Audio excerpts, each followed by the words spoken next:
आज हम डिस्कस करेंगे how the bridges are controlled, यानी ब्रिजेस कैसे कंट्रोल होते हैं, इसके बारे में हम आज की वीडियो में डिस्कस करेंगे। तो ब्रिज का मतलब होता है कनेक्शन। तो यहाँ पे जिन ब्रिजेस की बात हो रही है तो वो ब्रिजेस बनते हैं प्रोसेस ऑफ मसल कॉन्ट्रैक्शन में, यानी हमारे मसल्स जब कॉन्ट्रैक्ट कर रहे होते हैं मूवमेंट के दौरान, जैसे हमारी बाजू के मसल्स होते हैं, टांगों के मसल्स होते हैं जो कि हमें मूव करने में मदद देते हैं। तो उस मूवमेंट के दौरान जब मसल्स कॉन्ट्रैक्ट करते हैं तो उसमें ख़ास किस्म के ब्रिजेस बनते हैं। तो अगर हम अपने सामने इस तस्वीर की मदद लें तो इस तस्वीर में हम यहाँ पे आर्म यानी बाजू का मसल देख रहे हैं। तो ये वाला जो मसल होता है इसको कहा जाता है बाइसेप मसल। अब यहाँ पे फॉर एग्जांपल इस मसल में जब कॉन्ट्रैक्शन हुई है तो हमारी जो बाजू है वो इस तरह से ऊपर को उठती है, यानी ये पोजीशन हो जाती है।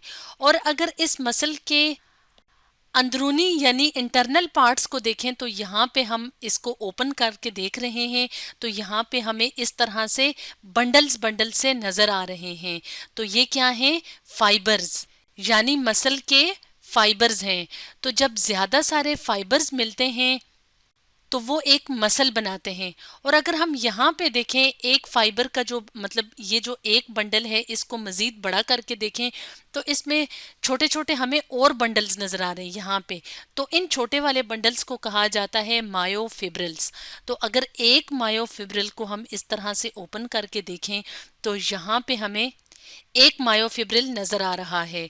तो यहाँ पे क्या है कि कुछ जो रीजन्स होते हैं इनको अगर मायोफिब्रिल को बाहर से देखा जाए तो कुछ रीजन्स जो होते हैं वो डार्क कलर के होते हैं और कुछ रीजन्स जो होते हैं वो लाइटर कलर के होते हैं। तो अगर अंदर से देखा जाए मायोफिब्रिल को तो इसमें खास किस्म की प्रोटीन्स होती हैं, जैसे ये एक प्रोटीन है और ये एक प्रोटीन है। तो ये खास किस्म की प्रोटीन्स जब कॉन्ट्रैक्ट करती हैं तो उस दौरान खास किस्म के ब्रिजेस बनते हैं।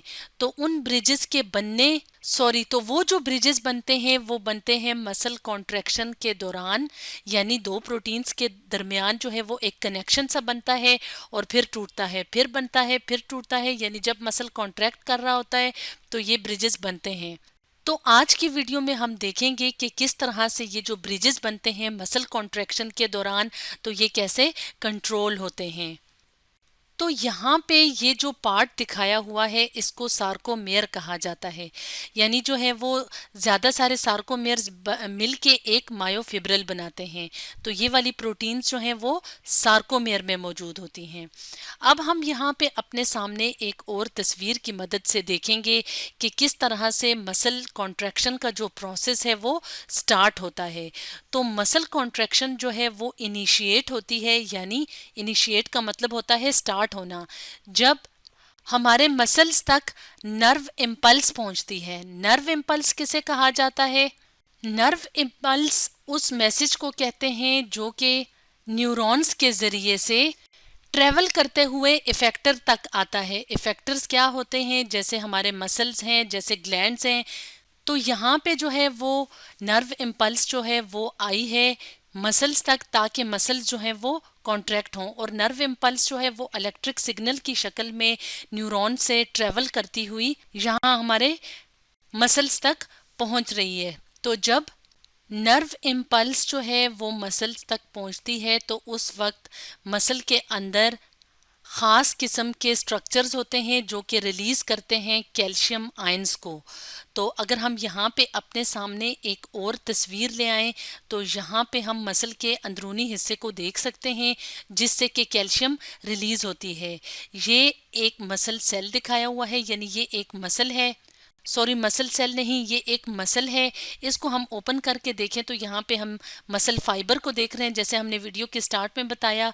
तो मसल फाइबर को अगर हम इंटरनली देखें तो उसके अंदर इस तरह से ट्यूब लाइक स्ट्रक्चर्स होते हैं जिनको सार्कोप्लाज्मिक रेटिक्यूलम कहा जाता है।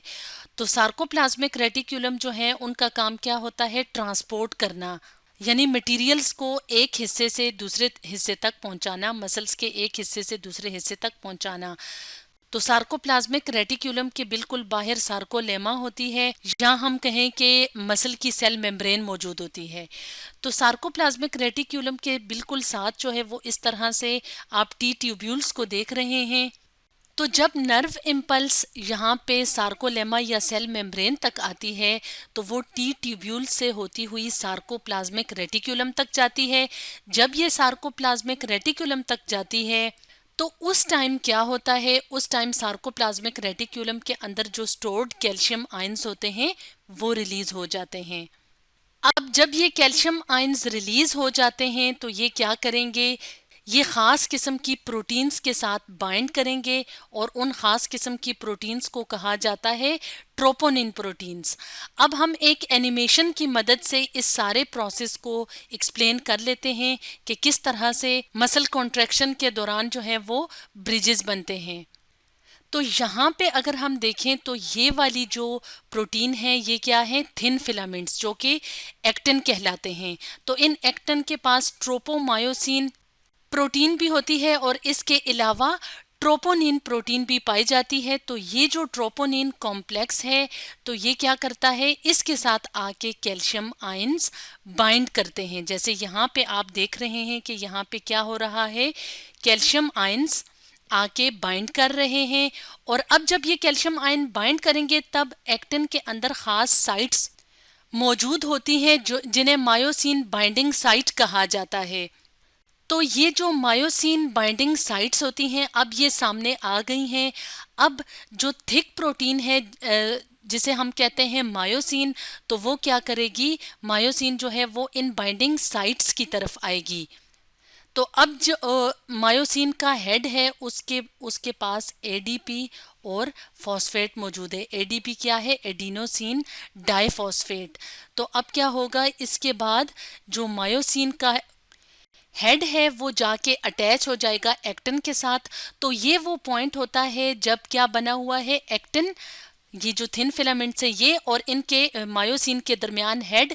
और उस वक्त क्या होता है, जैसे ये मूवमेंट आपने देखी है कि अब क्या होगा कि ये एक्टिन जो है वो आगे की तरफ मूव कर रहा है, यानी ये वो टाइम होता है जब मसल कॉन्ट्रैक्ट कर रहा होता है।